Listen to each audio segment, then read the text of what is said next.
మార్చి 3, 2024 నాటి క్రికెట్ ప్రపంచంలోని ముఖ్యమైన వార్తలు. ఆస్ట్రేలియా, న్యూజిలాండ్ జట్ల మధ్య తొలి టెస్టు 3వ రోజు కీలక దశకు చేరుకుంది.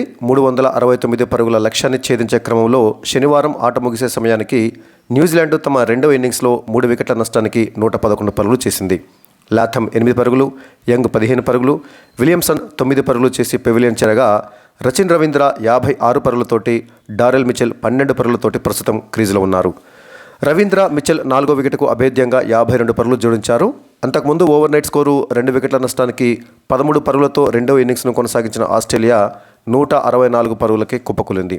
నైట్ వాచ్మన్ నాథన్ లయన్ 41 పరుగులు చేసి టాప్ స్కోరర్గా నిలవగా క్యామరన్ గ్రీన్ 34 పరుగులు, ట్రావిస్ హెడ్ 29 పరుగులు చేసి కొంత ప్రతిఘటించారు. ఇక Kiwis off spinner Glenn Phillips 5 వికెట్లతోటి ప్రత్యర్థిని దెబ్బతీయగా హెన్రీకి 3 వికెట్లు, సౌతీకి 2 వికెట్లు దక్కాయి. గెలుపు కోసం న్యూజిలాండ్ మరో 258 పరుగులు చేయాల్సి ఉంది. స్పిన్కు అనుకూలిస్తున్నటువంటి ఈ పిచ్ పైన ఆస్ట్రేలియన్ స్పిన్నర్ లయన్ ఎదుర్కొని న్యూజిలాండ్ ఇంత పెద్ద స్కోరు సాధించడం అనేది అంత సులువేమీ కాదు. అంతేకాకుండా ఇక్కడి బేసిన్ రిజర్వ్ మైదానంలో గతంలో అత్యధిక లక్ష్య ఛేదన 277 పరుగులు మాత్రమే, అది కూడా 2003 సంవత్సరంలో.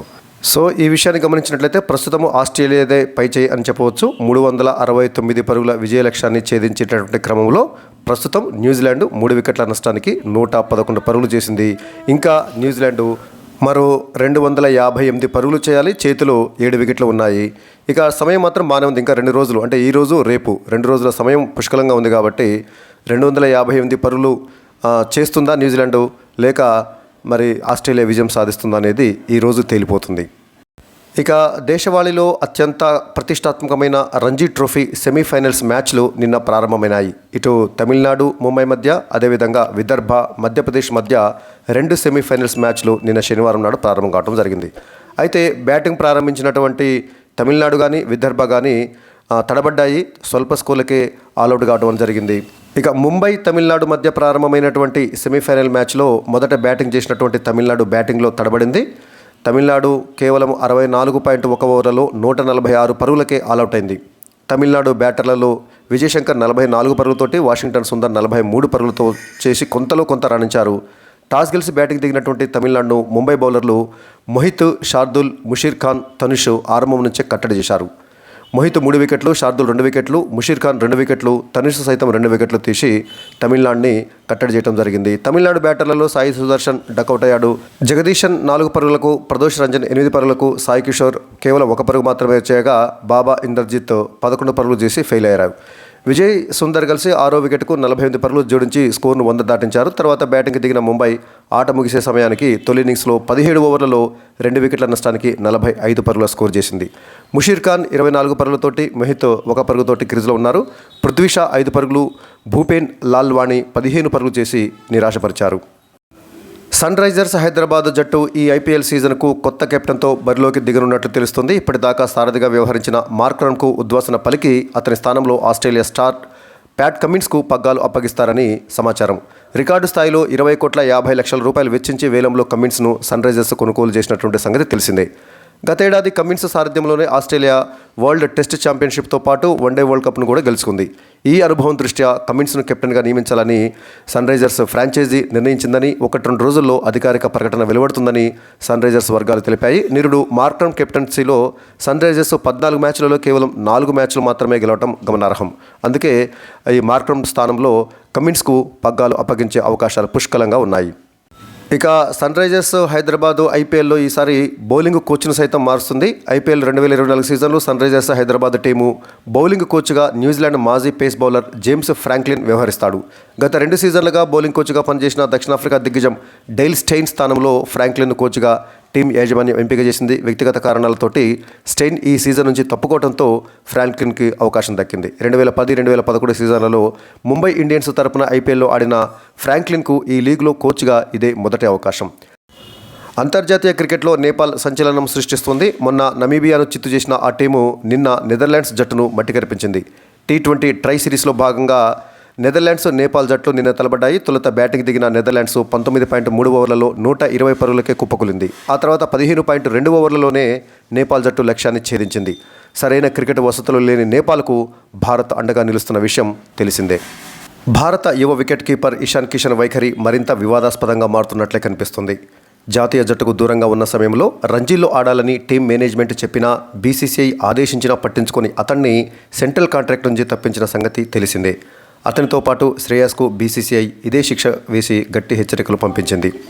మానసిక ఆందోళన కారణంగా చెప్పి దక్షిణాఫ్రికాతో పర్యటన మధ్యలోనే ఇషాన్ స్వదేశం వచ్చిన విషయం తెలిసిందే. ఈ నేపథ్యంలో ఇంగ్లాండ్తో సిరీస్కు అతన్ని ఎంపిక చేయలేదు. అయితే ఈ సిరీస్ మధ్యలో టీమిండియా నుంచి పిలుపు వచ్చినా జట్టులో చేరేందుకు ఇషాన్ నిరాకరించాడని తాజాగా తేలింది. ఇంగ్లాండ్తో తొలి 2 టెస్టులో వికెట్ కీపర్ బ్యాటర్గా ఆడిన కేఎస్ భరత్ బ్యాటింగ్లో మెప్పించలేకపోయాడు. దీంతో మిగిలిన సిరీస్లో అతని స్థానంలో మరో ఆటగాడితో భర్తీ చేయాలని జట్టు మేనేజ్మెంట్ భావించింది.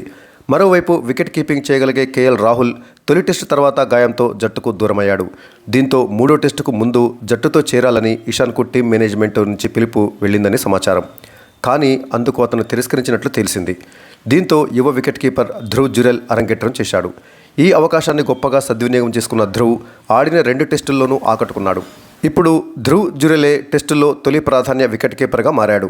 ఈ నేపథ్యంలో జట్టు ఆదేశాలు బేఖాతరు చేసినందుకు ఇషాన్పై బీసీసీఐ ఆగ్రహంతో ఉన్నట్లు తెలిసింది. భారత నయా బ్యాటింగ్ సెన్సేషన్ యశస్వి జైస్వాల్ను ఓ అరుదైన రికార్డు ఊరిస్తుంది. ఇంగ్లాండ్తో చివరి టెస్టులో అతడు 98 పరుగులు చేస్తే 34 ఏళ్ల రికార్డు బద్దలవుతుంది. ఇండియా, ఇంగ్లాండ్ జట్ల మధ్య ఒక టెస్ట్ సిరీస్లో అత్యధిక రన్స్ చేసిన ఆటగాడిగా జైస్వాల్ నిలుస్తాడు. ప్రస్తుతం ఈ రికార్డు ఇంగ్లీష్ బ్యాటర్ గ్రహం గూచ్ పేరిట ఉంది.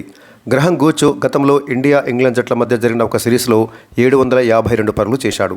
ప్రస్తుతం సూపర్ ఫామ్లో ఉన్న యశస్వి మార్చి 7 నుంచి జరిగే 5వ టెస్ట్ మ్యాచ్లో ఈ రికార్డును బద్దలు కొట్టే ఛాన్స్ ఉంది. అయితే అతడు మరొక 98 పరుగులు చేయాల్సి ఉంది. ఇక ఐపీఎల్లో లక్నో సూపర్ జైంట్స్ అసిస్టెంట్ కోచ్గా దక్షిణాఫ్రికా మాజీ క్రికెటర్ లాన్స్ క్లూస్నర్ నియమితులయ్యాడు. ఈ విషయాన్ని ఎల్ఎస్జీ ఫ్రాంచైజీ ప్రకటించింది. క్లూస్నర్ ఎస్ఏ టీ20లో డర్బన్ సూపర్ జైంట్స్కు కూడా హెడ్ కోచ్గా ఉన్నాడు. ఈ జట్టు కూడా ఎల్ఎస్జీ ఫ్రాంచైజీదే కావడం విశేషం. కాగా లాన్స్ క్లూస్నర్ సౌత్ ఆఫ్రికా తరపున 49 టెస్టులు 171 వన్డేలు ఆడాడు. 2 ఫార్మెట్లలో కలిపి 5482 పరుగుల చేతంతో పాటుగా 272 వికెట్లు సైతం తీశాడు. అటు బ్యాటింగ్లోనూ ఇటు బౌలింగ్లోనూ సూపర్ ఆల్రౌండర్గా గతంలో సౌత్ ఆఫ్రికాకు చాలా సంవత్సరాల పాటు లాన్స్ క్లూస్నర్ ప్రాతినిధ్యం వహించాడు. భయంకరమైన కారు యాక్సిడెంట్ తర్వాత ప్రాణాపాయ నుంచి కోలుకొని పునరాగమనం కోసం తహతలాడుతున్న వికెట్ కీపర్ రిషబ్ పంత్ ఈ నెల 5న కీలక మైలురాయిని దాటే అవకాశం ఉంది. జాతీయ క్రికెట్ అకాడమీ అంటే ఎన్సీఏ ఆ రోజు అతడు పూర్తి ఫిట్గా ఉన్నట్లు ప్రకటించనుందని టీమిండియా మాజీ captain, Delhi Capitals cricket director Sourav Ganguly తెలిపాడు. వచ్చే ఐపీఎల్లో ఢిల్లీకి పంత్ లేదా ఇతరులు ఎవరైనా నాయకత్వం వహిస్తారా అన్న ప్రశ్నకు గంగూలీ స్పందిస్తూ పూర్తి ఫిట్నెస్ సాధించడానికి పంత్ అవసరమైనదంతా చేశాడు. అందుకే ఎన్సీఏ అతడికి అనుమతి ఇస్తుంది అని గంగూలీ చెప్పాడు. ముందు మార్చి 5న రిషబ్ పంత్ పూర్తిగా ఫిట్గా ఉన్నట్లు ఎన్సీఏ ప్రకటిస్తే అప్పుడు కెప్టెన్సీ బ్యాకప్స్ గురించి మాట్లాడదాం. పంత్ విషయంలో చాలా జాగ్రత్తగా వ్యవహరిస్తున్నాం. ఎందుకంటే అతడికి చాలా పెద్ద కెరీర్ ఉంది. పంత్ను తొందర పెట్టాలనుకోవడం లేదు. ముందు ఎలా స్పందిస్తాడో చూస్తాం. ఎన్సీఏ నుంచి అనుమతి లభిస్తే శిబిరంలో చేరుతాడు.